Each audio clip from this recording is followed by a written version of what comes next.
Yes, my people, I'm back again. I said it in my previous video that when any politician wants to go and disgrace himself and his family on national TV or any TV, that they should try to be removing Nigerian name from their name. They should try to be removing Nigerian name, because as they are disgracing Nigerians, they are disgracing. As they are disgracing themselves, they are disgracing Nigerians. Something marvelous happened today that I'm so intrigued, I'm so surprised that this can ever happen. On that national TV, this particular national TV, the secret has been released. The secret of Inec has been released. Finally been released. A lawyer that is working with Inec came to national TV to come and release all the secrets. I know that Seun of national TV that do ask question is going to find the answer to the root of everything. Stay connected to the end of the show so that now go see the interview between Seun and the lawyer of Inec. There is no giving up. There is no giving up for us. See you soon. We'll be back. Don't forget, stay connected to the end of this video.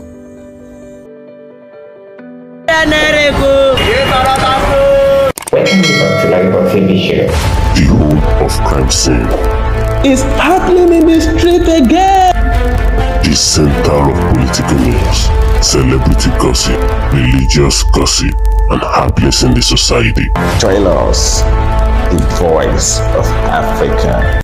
Hello my great and wonderful viewers, welcome you back to LAJUPOG TV show. If you are new to this show, don't forget to click the subscribe button, the like button, the bell beside it, and also plan to drop your comments in the comment section so that YouTube will notify you anytime we drop another video into the channel. Well, since the beginning of the court case that I've been bringing videos, that I've been bringing what has been happening in court for you guys, there's always an adage that I do say that a lie can travel for thousands of years, but it takes a day, just a day, for truth to meet it. Just a day, or even some minutes, even sometimes a second for the truth to meet it. What is happening now presently is like the truth is about to be open to the world for everybody to see what is going on, for everybody to see the truth that is behind Bola Tinubu and Inec.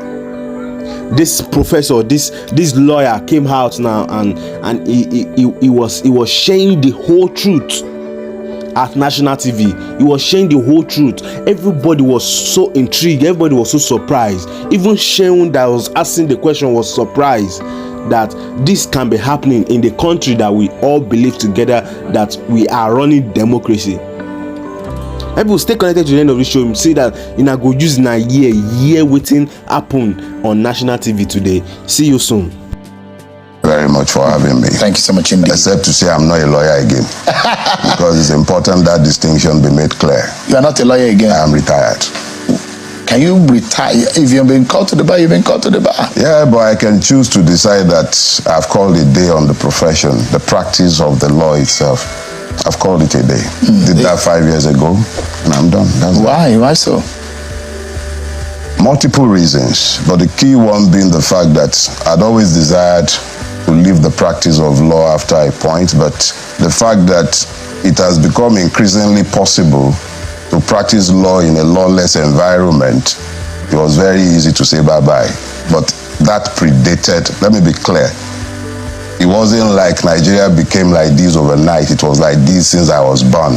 So I had already made it clear to myself that once I got to a point in my life, I was going to say goodbye to earning a living, saying my Lord and your worship to people I know are not in any way fitting or deserving to be called those names. I know that I live in a country that is ruled essentially by impunity and not law.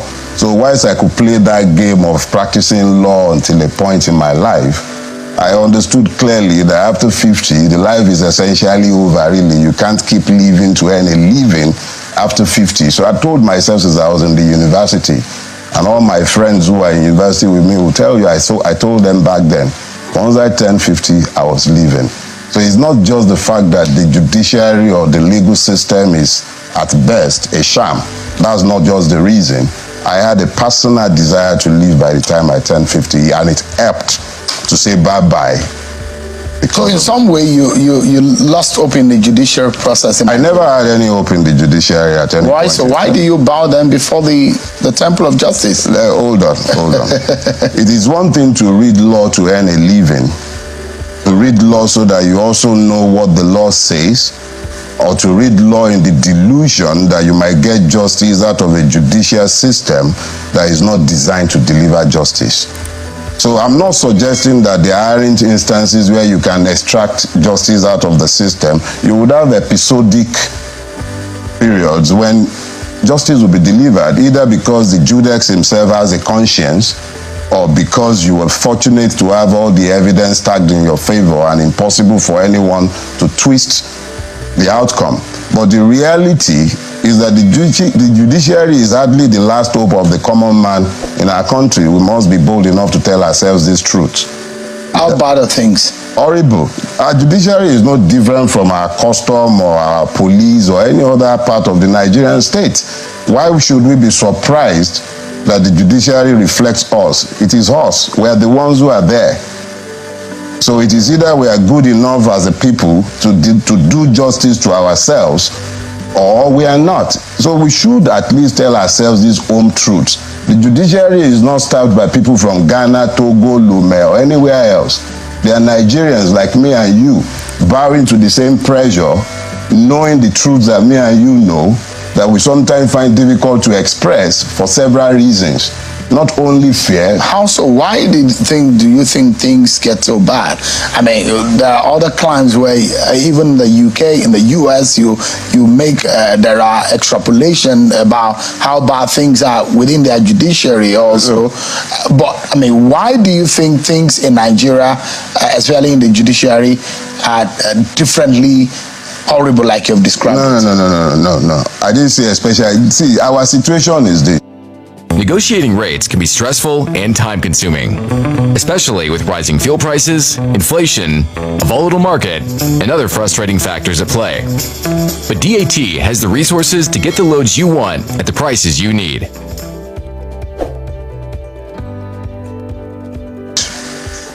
In the absence of the rule of law, we have become a people governed essentially by the administration of impunity. The policeman who is supposed to enforce the law, in the absence of laws to enforce, has to enforce some form of order. And the order he enforces is based on the whim of the political masters he serves. So you find in essence that the policeman is administering impunity. So when he is done administering impunity, somebody has to pretend to uphold the law. And that is the judiciary. But the judiciary in question is peopled essentially by the likes of me and you and all the other Nigerians. The appointive process has already assured problems because it's coming through the same filter that filters the same segments of society from which you and I are drawn. So a lawyer coming out of this system is nominated by those who are given the powers of nomination for judicial offices. It's no wonder that you sometimes find that the list of appointed judges is reflective of who is who in the judiciary. So the judiciary has more or less become an hereditary position found on who you know, who your parents are, or your political affiliations. It's become a way to settle persons who are children of the system. So you then begin to get the bookcasualization of our judiciary. Is that an English word? Well, we have to introduce it into our word. If we have a situation where a senator in his valedictory speech is telling us how decisions are made in our judiciary. And the man's name happens to be Bukachua, so we might as well attribute it to him. The woman, the Honorable Justice Bukachua, had denied. She can deny anything she cares to deny, as much as she cares to deny it. But when I'm sat in this country and I am seeing obscene, bizarre decisions of courts that have no bearing on common sense, and it is normalized as coming from hallowed chambers, And I'm supposed to find some level of explanation so that I might rationalize the insanity that has become normal in my space. So a man comes voluntarily and speaks. What he said is not, we don't need to begin to interpret it. It's not about 25% of this. He spoke unambiguously. Man was clear. Let's speak about the explanation of Inec vis-a-vis also what the EU had said.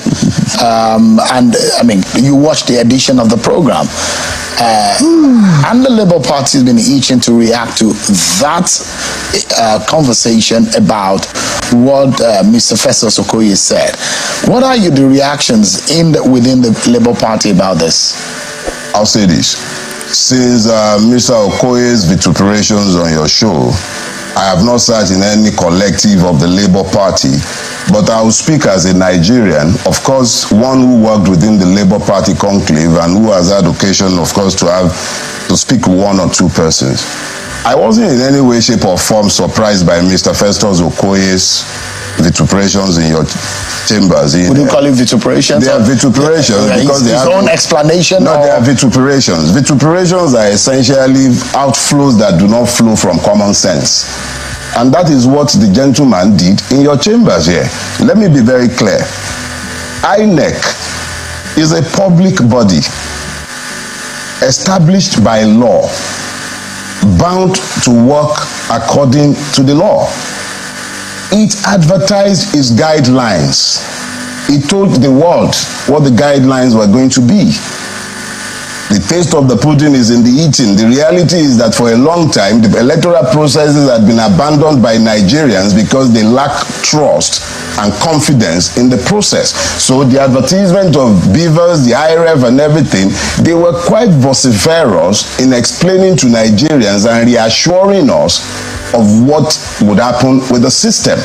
To now have Mr. Festus Okoye sit down here and open his mouth, there must be a disconnect between the mouth and the brain box for him to offer anything short of an apology, unreserved one, to Nigerians for the utter failure to pretended by Inec.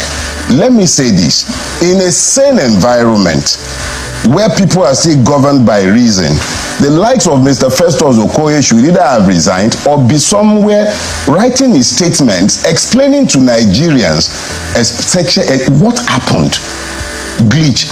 The question is, that glitch, is it a glitch in human brain, a glitch in the technical systems, or a glitch occasioned by the complete shutdown of human conscience?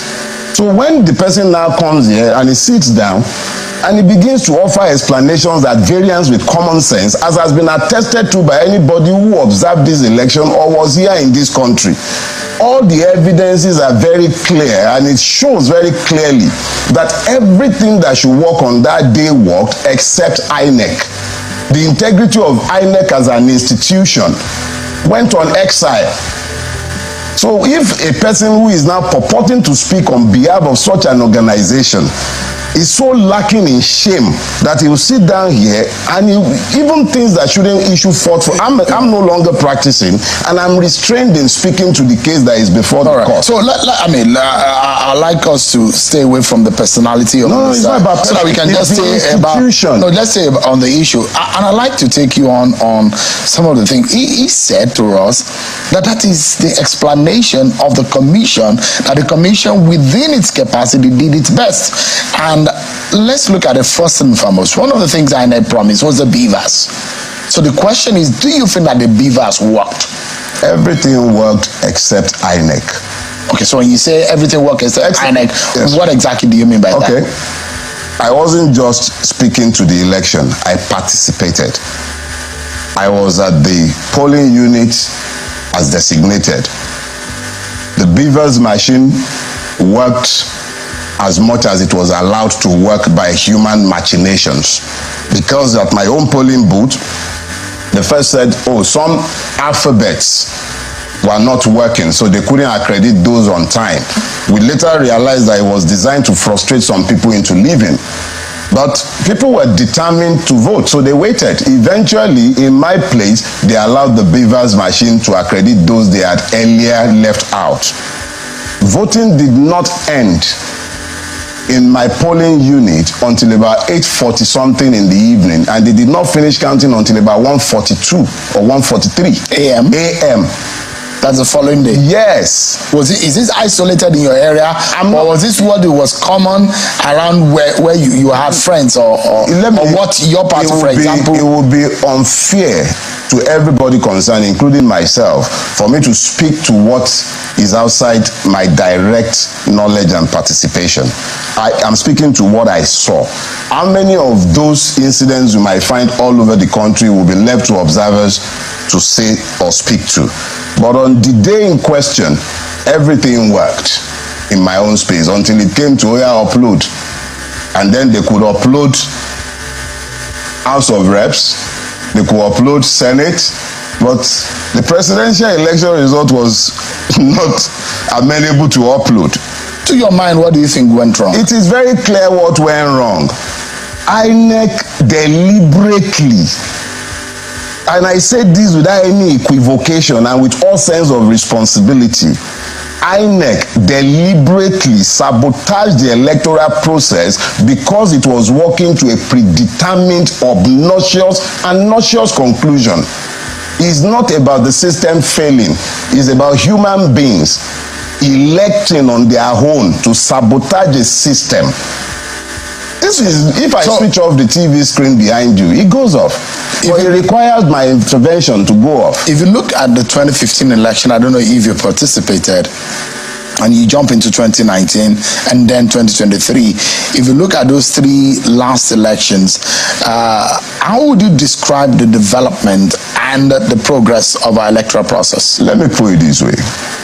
What INEC has done is that it has more or less placed our democracy. I wasn't always convinced as to the truthfulness of that exercise anyway, but what they have done essentially is to remove the place of the citizens, the place of the voters from the electoral process. It simply means that any two-bit person that is assigned to the office of the electoral, the chairman of INEC can do exactly what the resident commissioner in Adamawa did, and unilaterally on his own, following the example of Yakubu, declare anybody he cares to declare and say go to court. So if you're looking at the 2015 election, the 2019 election, all I can tell you is that the 2023 election is the bottom part of Nigerian electoral malfeasance. Everything that was ever wrong in elections came to the fore in 2023, essentially because Yakubu lost his sense of shame. So when you are personalizing it, it's not personalizing. I'm sorry, Shem. I need to clear this. Yeah, because you are mentioning. I have to mention, and it's just one person in that head. He is the head. So what would you like him to? Is rotten. You think he's the to blame? What blame is an institutional blame? Okay. The blame is for the entire institution. I dealt with INEC in Lagos on behalf of the Obi campaign. It was my brief to pick up the election material for the petition. I know the level of stonewalling, and I made sure to write officially at the time to let them know. I know the amount of stonewalling, deliberate stonewalling and delays that we encountered from the wreck in Lagos, and everybody concerned with giving us the electoral material that we had paid for. We had to bring copiers from outside, from Rank Xerox, to come to INEC to come and make photocopies. It was that bad. They stonewalled us every step of the way. So if I'm saying Yakubu, I'm only speaking about Yakubu as a type, not as a person. He is a type, but he is the one who sits at the head of the organization. So you think the 2023 outing of is the worst ever? So, but how then do you think the election was rigged or was manipulated, or how would you describe it? Put it this way. If we're speaking to the participation of Nigerians, their involvement in the process, you cannot fault Nigerians. Across the political divides, we might have our differences, we had our arguments, but the beauty of democracy is that when you vote and somebody emerges in a clear and credible process, you applaud. And then you go away, you go prepare for the next election, expecting and hoping that you'll be able to persuade the people by showing how bad the policies of the people who have won might have been, so that they will vote for you the next time. But in a situation where you see the level of brigandage that were evidenced, especially on March 18, not just the 25th now, the level of violence, intimidation, complete takeover of the city space by criminal elements, ably abetted by agents of state. These are outside of the roles of INEC, isn't it? Let me put it this way. If INEC as an institution is examined, and then you look outside, you don't look beyond INEC, you first of all be having a distorted picture. Is a system. INEC is only a part of that system.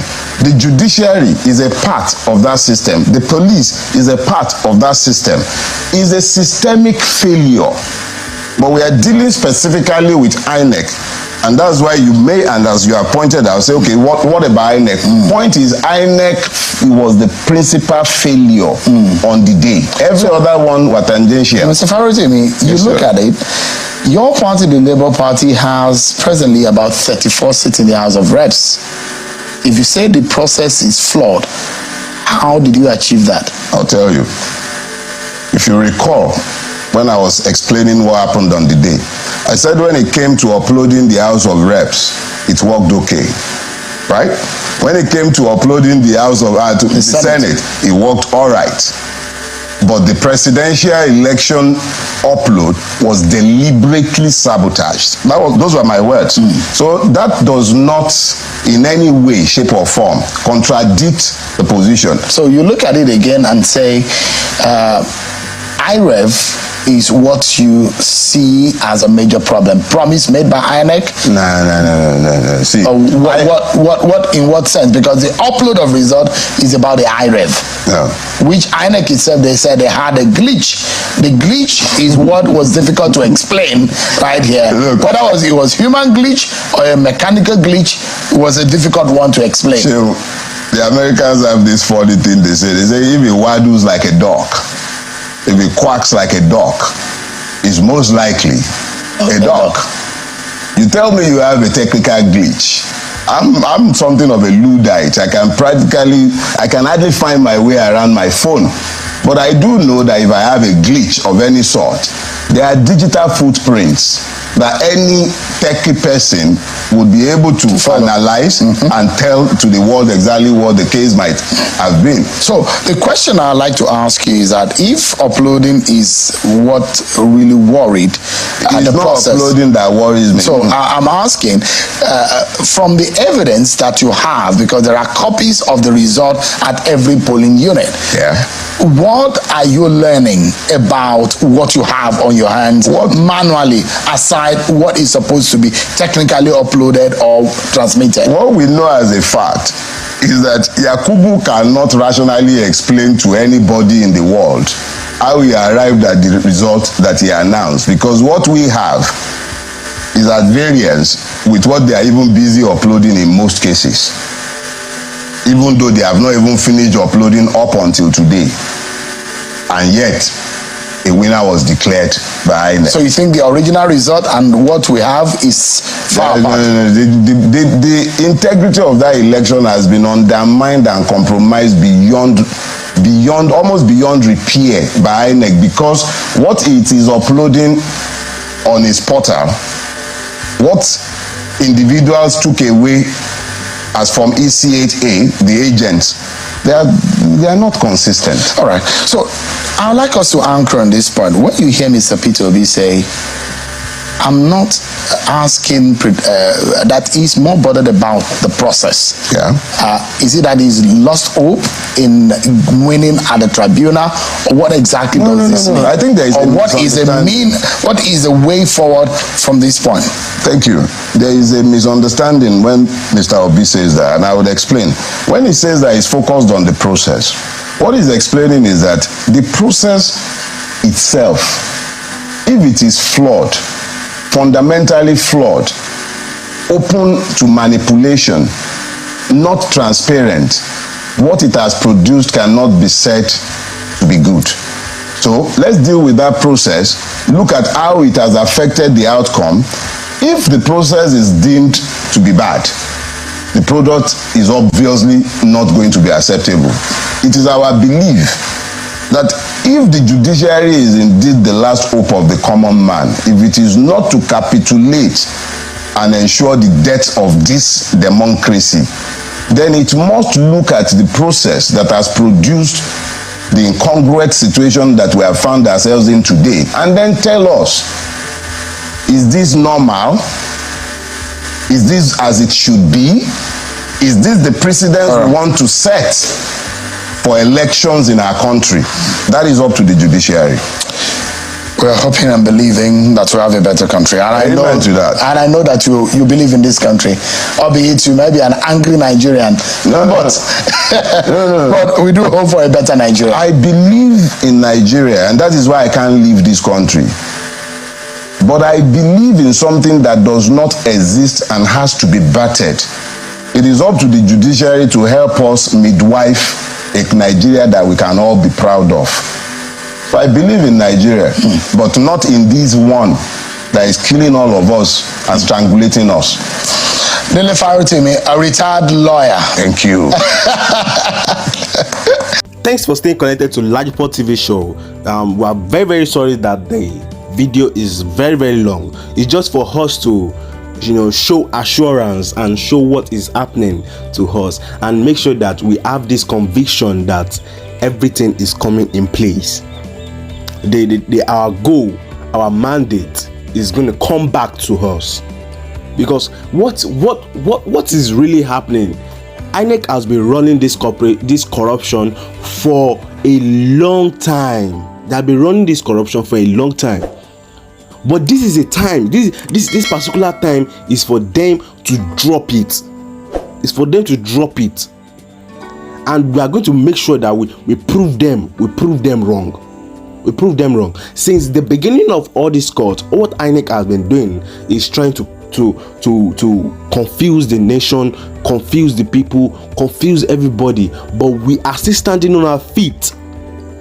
We are standing on our feet because we know that what the wrong thing that is happening in this country must change. The killing that is happening in this country must change. The lies that is happening in this country must change. The corruption that is happening in this country must change. And you see, the thing about these politicians is that they don't really care about any masses. If you ask a politician that, what do you do for a living? They will tell you they don't have anything they are doing. They don't have any business. They are just fucking rich. They are just rich. They are very, very rich, and they don't have anything they are doing particularly except from being a politician. What is that benefiting the people? You are not creating a company to benefit the people to work there. You are just acquiring the wealth of the people. You are acquiring the wealth of the people. That is the plan of Bola Tinubu for the people. That is the plan that is his plan for this country. He's not having a good plan for this country. My people, don't forget to always stay connected to LAJUPOG TV show, so that we give you more exciting news about what is happening in our country. This country is so blessed that we have everything that we want. We have virtually everything, but this country is not moving forward. We are always stepping backward. Every time we are stepping backward. And people, don't forget to stay connected to LAJUPOG TV show for more interesting news. And if you have not clicked the subscribe button, click the subscribe button, click the like button, click the bell beside it, and also drop your comment in the comment section. See you in my next video. God bless you. God bless Nigeria. Thank you for staying connected on LAJUPOG TV show. Leave the message up and leave letters and impact you. So all we do on this channel is to bring to you prophetic words from men of God in America and outside America, from the pausing of Jimmy Green and Christmas, from the dancing of Bola Tinubu and all of that. So we'll update you with undiluted